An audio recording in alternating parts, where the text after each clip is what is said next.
In this next video, I had an opportunity to have a Zoom call with 3 of the Fine Fleece Shetland Sheep Association leaders that were really elemental in the importation of semen from 4 rams out of the UK. So we have a really interesting conversation. I'm really excited. I think you guys are going to really like it. So I don't know if I've mentioned this before, but our farm is going to be doing artificial insemination this fall using 3 of the rams that were available based, from all the work that these guys did. So this is the first in a series of videos that I want to provide you guys so you can kind of understand what goes into the whole process. And I'm going to tell you what I learned a lot just from this interview that you're going to be watching here, just what's involved. And it's amazing, the stuff that they did. So one thing I wanted to do was just let you know that they talk a lot as Shetland breeders about things that maybe, a typical civilian isn't familiar with. So when they do, I'm going to try and give you some graphics to give you a sense of what it's about. And then I will also provide links in the description. But there's just a couple things that I wanted to just say before, and maybe some of you know this, but they're going to talk about scrapie. So scrapie is I don't know a lot about it, but it's a condition that sheep have that's, deadly, very dangerous. And there was a big problem of it in the UK. And so they're trying to eradicate it. So that's why it was, first criteria was to make sure that their rams had the genetic resistance to it, or the highest genetic resistance possible. I'll probably have to do another video just on that topic because I don't know a lot about it and I'd like to learn more anyway. So, the Jefferson, I think Garrett makes reference to Jefferson. There's a festival in Jefferson, Wisconsin, and it's a big show for the Midwest, for the Shetland sheep breeders. There's like a show just Shetlands. So what they try to do, the breed organization, is they try to bring over judges from the UK so that we can get their insight, because they're quite a bit ahead of us in terms of breeding for fine fleece Shetlands. There's reference made to some individuals in the video, so I'm going to provide you links to their Facebook farms. They're mostly UK people. And then I'm also going to put, like I said in the video, I'm going to put links to the people, to Lynda, Garrett, and Kelly's website, so you can check out their stuff. They're all doing the same thing that we're doing here on our farm. And then the other thing is the video kind of ends abruptly, and that's just because I thought it was because my internet died, but actually it was because I had only set up the Zoom session for 30 minutes because it's not that interesting why. But at any rate, it's a very abrupt ending, but I do want to make sure that Kelly, Garrett, and Lynda receive a lot of recognition and praise for all the work they did. It's just amazing. So I hope you enjoy it, and we'll keep you updated with our progress, and I'll have some other conversations with other people in the next few weeks. Thanks. Hi, everybody. So I'm here today with 3 of the people that initiated, executed the importation of semen from the UK Shetland breeders, and quite a bit of effort there. And I just wanted to have a conversation with these 3. They all have leadership roles in the Fine Fleece Shetland Sheep Association, and they all have a beautiful flock of Fine Fleece Shetlands, all breeding to the traditional 1927 standard. So I will include links to their farms in the description of the video, as well as a link to the Fine Fleece Shetland Sheep Association breeders webpage. So thank you guys for all your hard work getting this done and for spending some time here with me today. The first question I had, Garrett, can you talk a little bit just about the inspiration, the initial idea that, got this whole thing going? Yes. So back in 2010, I had found Kate Sharp on one of the Facebook pages that had these beautiful gray rams, and she was breeding for these beautiful AG grays.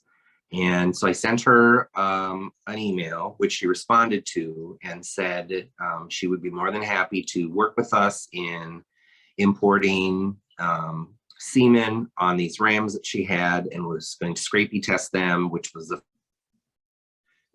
whole this whole endeavor. So she sent micron samples, photos of the rams, and unfortunately, the rams did not come back RR, which we can talk about a little bit later, but that's one of the requirements for importing semen from the UK. And we continue to stay in touch, and that's how we ended up inviting Kate Sharp and Alan Hill over to judge at Jefferson back in 2011. And that was the start of this wonderful partnership that we've had with the Shetland Sheep Society in the UK. Judges are still coming over. They're still wanting to be a part of the role they have in mentoring all of us in the Fine Fleece group.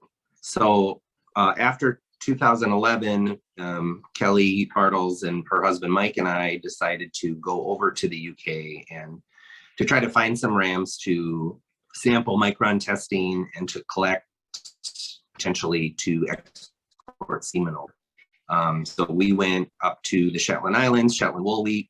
We traveled through Scotland and England, in the north and the south, looking at rams. We probably touched hundreds, if not 1,000 sheep, taking samples. So we did fiber samples, which helped to create the chart that Fine Fleece Group uses for their grades.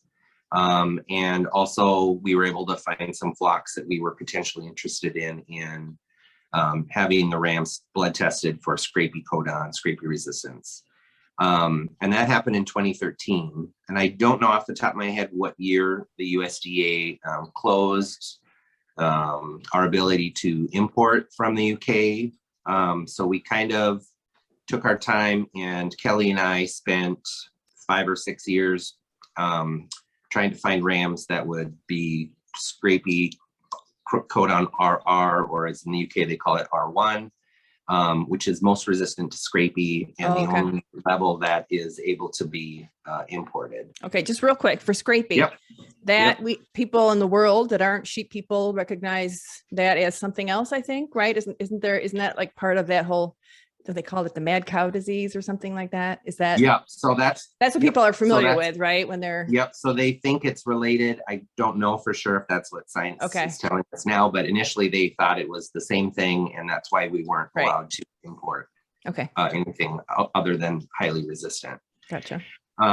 So sometime between 2013 and 2020, Kelly and I spent a great deal of time with a group of breeders in the UK that would either pay themselves to have their sheep tested just out of curiosity, or Kelly and I would pay for the testing to see if those rams passed that first initial test. And I know Lynda will get into some of the specific layers of testing later, but that was our initial thing. So in 2020, I think the USDA relaxed the rules to allow importation to start over or start again. And we kind of all were in disbelief because we'd been working on this at a snail pace. And then I think I was like, man, I really wish there was a way we could get these over. And Lynda graciously volunteered to help out in an enormous way. And we immediately got in touch with Kate Sharp again, and Philip Cohen, and then Sue Watson in regards to trying to once again find a group of rams that would be beneficial to us here as far as pedigree or unusual markings or quality of wool or whatever we could get over here. So Sue had owned a ram by the name of Coriolanus, who was a gray cat Moget. And in the initial testing that Kelly and I and our first group of people did, he was the only ram that came back R1 or RR. So we didn't want to just collect from one ram at that time, way back when. And since the regulations had changed, he had passed away from old age. So we weren't able to use him, but Sue had told us that Kate and Philip had used him the year prior and had some offspring out of him. That would be a good start to testing some sheep. So Kate had tested probably a dozen rams and Philip at least that many, just to get us started on potentially having rams that came back RR.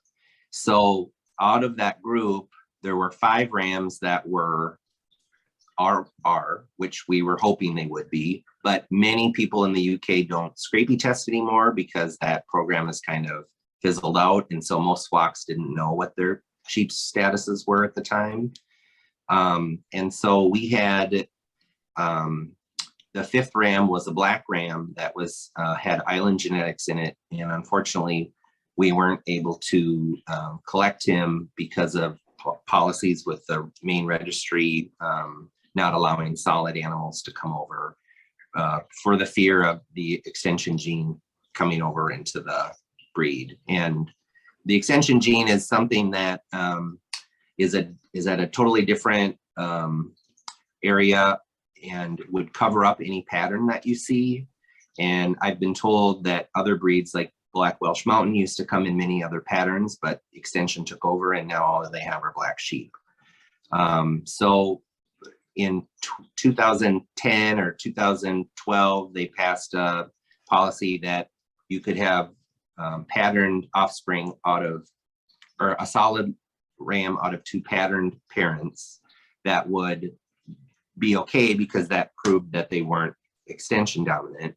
But in 2020, when the USDA changed the rules, they came and changed the policy again and said, okay, now no solid animals, just to be safe. And it can be important for those who want to continue to diversify patterns and don't understand how extension works. There are other breeds in the US that have extension, and they've been able to maintain patterns alongside extension dominance. So I guess it's really of what belief what side of the aisle, I guess you're looking at that perspective, but the 5th ram wasn't able to be collected. So at that point, we had 4 rams that had the first level, and Lynda can go through this more, but there's multiple steps that they have to go through, and at any level could disqualify them from importation, including after they've been collected. And if they don't pass final things, they would not be able to be brought over. So we were lucky to be able to collect all 4, and they all passed their tests, fortunately. But Oh my gosh. that's kind of the gist of the background. So it's been a long time coming, and the breeders in the UK have been patient and super helpful and have offered support and, you know, their opinions on the rams and things like that. So yeah. Wow. I didn't realize how much time it took and how many dips and turns in the road you guys dealt with in order to get to where you are today. So it wasn't, so your first criteria really wasn't necessarily fleece quality or anything. It was more about the scrapie status, which I didn't realize. Oh, that had to be really tough. Yeah. Out of like 30 sheep we initially tested, 1 came back RR. So Kelly, maybe you could talk a little bit about why do this? Like, why is it important to bring in straws from the UK? Why is that an important thing to do here for us breeders in the US? We certainly have to maintain some diversity. I mean, otherwise we kind of paint ourselves into the corner genetically. I think we tend to find a good couple lines of sheep and continue to just use those. Like with the Fine Fleece group, we concentrate a lot on of course, after we've determined that we have a well-conformed animal and that, that it stands up to the standard in every other way. Wool quality is important to us within our group. It's very important for us to have an animal meet this performance criteria that we have set.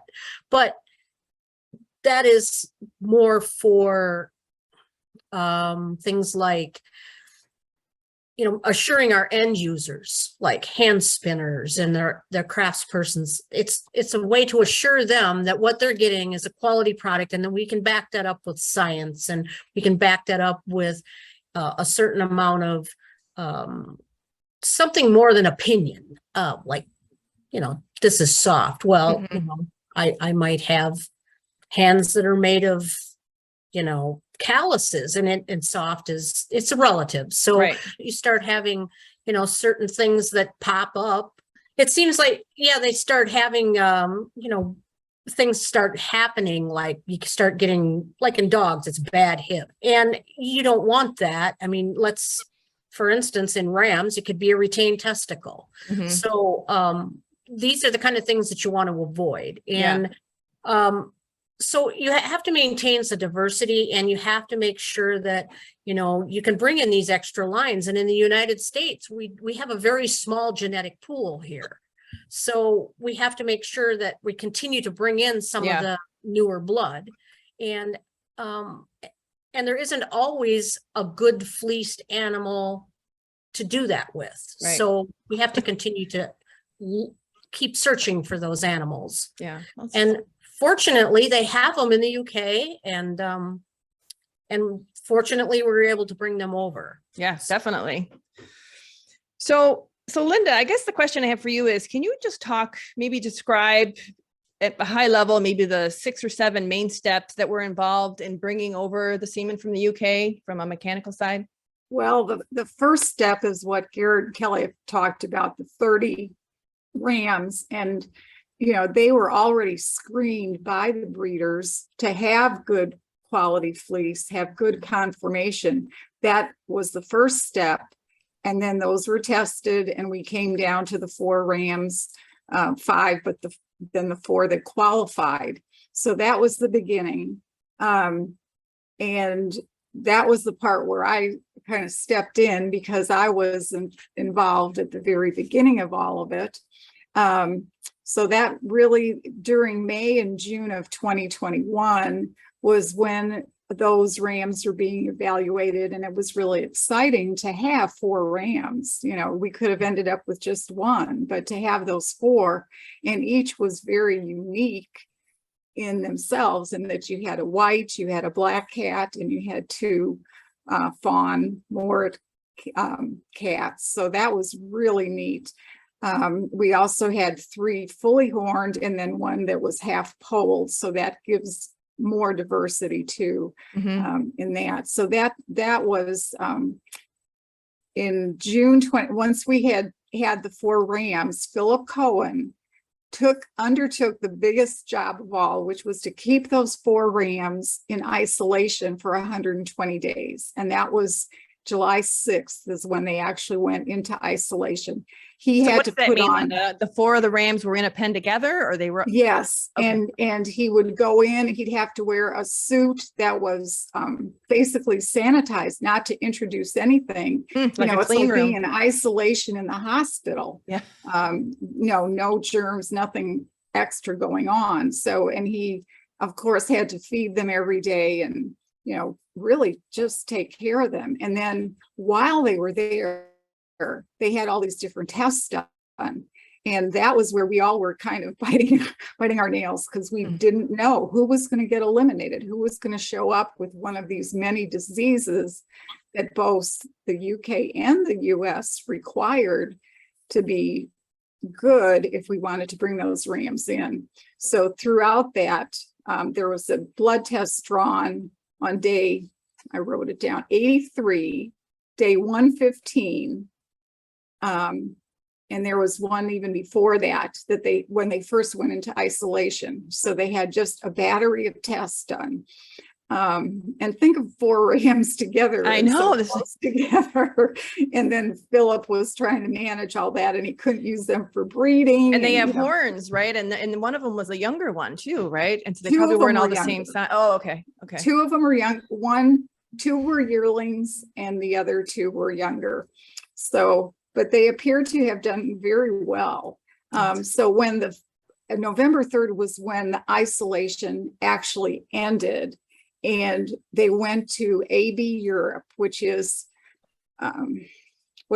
breeding. It's a breeding group that would collect the semen for us. Oh, okay. So once they were at AB Europe, they were again still in isolation at AB Europe. I think normally they would have been in isolation at AB Europe the whole time. Is that right, Garrett and Kelly? They could either be in isolation there the whole time, or right farm first. But it was Yeah. I think less expensive by having Yeah. Philip do it for us. Yeah. And, you know, 3 of them were his rams. The other one belonged to Kate Sharp, and, you know, they coordinated all of that. So then November and December was when they were collecting. And then we were again biting our nails, because how much were they going to produce? And some of them didn't produce very much at first. And AB Europe just kept on with the collection, you know, and finally our goal was 100 of each. Well, the end result was maybe one was 88, one was, you know, 110, but we did get 400 straws, because that's what we were basing the cost per straw on, was we had to get enough straws. So if you To didn't cover get your. semen from one of the rams, if they were for some reason infertile, or, you know, now your cost per straw would be significantly higher for all these costs that you've gone through. Or if one of those rams had not tested good and was dropped out of the program, again, you still had all those costs that you were paying, but you didn't have as many straws to sell. This is so great, because I had no idea. And I can imagine, like, you know, breeders, we tend to be very high spirited people, right? We have opinions and, and I'm just wondering, like, I'm just imagining, you know, you're probably also thinking about all these people that are counting on you, like me and many other Right. breeders in the group, and, you know, kind of the pressure's on, I guess. That must have been pretty Well, stressful. Well, and really, we wanted it to be a reasonable price. We didn't want it to be, so we told people originally $100 per straw, because that's what we were seeing with other companies, what it was costing. We were fortunate because of how the UK folks handled the isolation and all of that for us. We came in significantly lower than the $100 per straw. And we did things like AB Europe was going to charge us VAT tax on it, and that would have upped it a lot. And so I worked with the man over there and Philip and I both, you know, finally got the VAT tax off, which would have added dollars.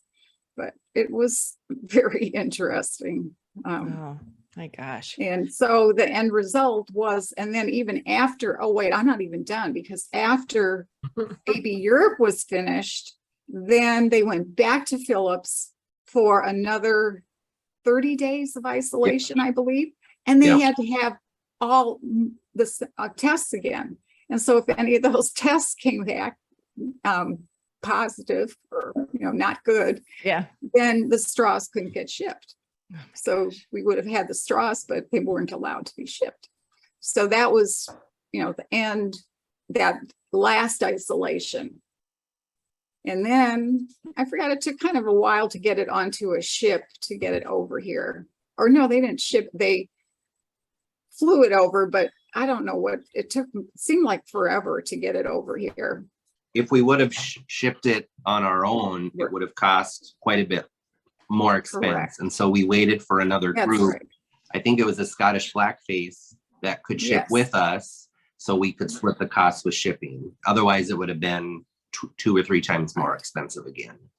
So that was basically the process, and we were really pleased with the cost that it came in.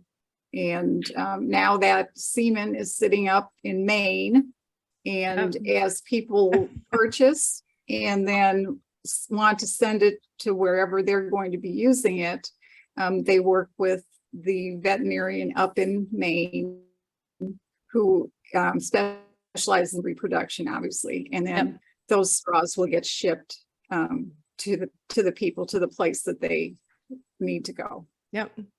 That's just great. Well, so I'm hoping to do a few more videos that are going to talk a little bit more about the actual rams and stuff. And our vet actually is doing ours for us, which is a blessing. I was really pleased to find out that they did it. So I'll be, you know, talking with them a lot about other parts of the process, but I really wanted to kick this off with you 3 because, you know, we owe you a lot all the time. I mean, you talk about the actual prices that you paid for stuff, but all that sweat equity and the time and the flight over when you guys went early on, you know, for this purpose, it's really great.